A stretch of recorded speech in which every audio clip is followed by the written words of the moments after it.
સાંદ્ર એસિડને મંદન કરતી વખતે શા માટે એસિડને પાણીમાં ઉમેરવામાં આવે છે, નહીં કે એસિડમાં પાણી ઉમેરવામાં આવે છે?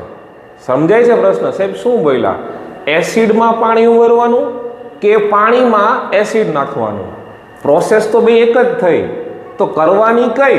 વિદ્યાર્થી મિત્રો, જ્યારે તમે એસિડમાં ઉપરથી પાણી નાખો એટલે એ એક્ઝોથર્મિક પ્રક્રિયા થઈ જાય, એટલે કે ઉષ્માક્ષેપક. એના કારણે તમે દાજી શકો છો. કેમ? તો કે સાંદ્ર એસિડ જે છે ઓલરેડી કોન્સન્ટ્રેટેડ છે, ઓલરેડી સાંદ્ર છે, એમાં ઉપરથી પાણી નાખવો તો અઘરું છે. કેમ? ઉષ્માક્ષેપક પ્રક્રિયા થાય છે. પણ ઉલટું કરો.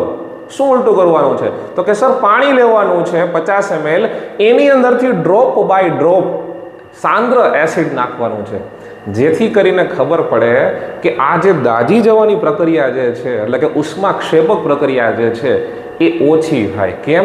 તો કે ઓલરેડી પાણીનું વોલ્યુમ એટલે કે કદ જે છે વધારે હતું, એમાંથી તમે ડ્રોપ બાય ડ્રોપ એડ કરશો.